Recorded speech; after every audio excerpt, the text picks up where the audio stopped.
shir jaraa'id oo ay ku qabteen hoteelka Hadwanaag ayaa ganacsatada magaalada Hargeysa oo isugu jira kuwa heerka dhexe iyo hoose waxay kaga hadleen shaqo joojin maanta ay sameeyeen kadib markii sarifka qiimaha lacagta dollarka ay u cirka isku shareeray maalmihii ugu dambeeyay waxaana shirkani jaraa'id ka qayb galay 3 urur oo kala ah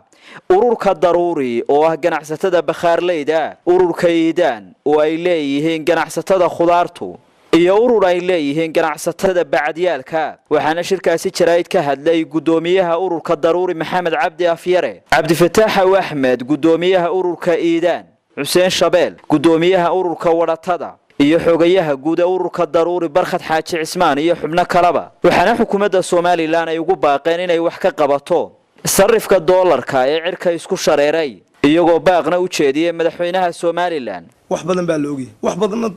dawladdu way ka dadan tahay oo hoos ma oga baan isleena sababtoo ah in ninka askariga mushaar ku qaato kulliga waxba u geyn weydo cid leegaya waa anaga ninka shaqaalaha mushaar ku qaato kulliga waxba u geyn weydo cid leegaya waa anaga sababta inay wax goyn weeyaan keentayna waxa weyn sarifka kacay adduunyada waxa lagu yaqaanaa daruuriga inay dawladuhu kabaan arrinta isku ka keentay waxa weeye arrin dhamaanteen ina wada taabatay haddii runta loo digo waxa weeyaan shilinkii Soomaaliland oo qiimihiisa hoos u dhacay iyo lacag dollar ah oo muxuu ahaay suuqyada ku herdamaya oo waliba lacagtii dollarka ay ka awood badatay shilinkii Soomaaliland iyadoo ganacsatada maanta halka fadhida iyo kuwa inaga maqanay inala rayga ururada ka inaga maqanay inala rayga ay muxuu ahaay ay yihiin dadka quraata ee maanta lacagtii shilinka Soomaaliland qaata iyadoo oo kaashkii markaan wax ku iibino ee aanu qaadano ee aanu isna sarifkii la taga maalin walba waji gaar ayaan ugu tageynaa waxaanu maanta si amni anagu awoodda u saarnay inaanu shaqada joojino wax dhibina ayna dhicin dadka waxaanu ku waaninay qof walba guriga aad ka imanaysay ooridii caruurtaada ha u sheegin bari inuu shaqada joojinayno dib dhacdaanu diidayno shaqadiina waanu wada kar weyn waxaanu leenahay madaxweynaha wasaaradda caafimaadkaanu kaaga fadhinaa ina ay shilinka Soomaaliland ku shaqayso waxaanu kaaga fadhinaa tacliinta waxaanu kaaga fadhinaa faatixadii aan dibadda ka soo degin dalka gudihiisa ahayd ee macallinka quraanku uu dollarka ka dhigayo inaad wareegtay dadka ka soo saarto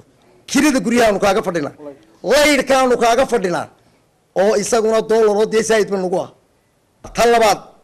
digreetadii madaxweyne anagu wali si baan ugu taaganay bakhaarada raashinka tii 700 ay ku qaateen bay wali sidoo hayaan yani de wadanka Tuuraalaan u leenahay waa wadankayga oo dadkayga laakiin markii waxbana laga hoos qaadi waayay waxaanu nidhi bal si salmiya arrinta uga hadla oo meheradihii waanu shaqeyn kari weynay meherad walba intaas oo milyan oo Soomaaliland ayaa taala marka sariflihii tagtana waxa weeye maanta wixii aad garaacaysa wax ka sareeya ayaa de ugu tagaysaa taasina waxay kaliftay inaan anaku deel mukhadaraad ma ibine raashin iyo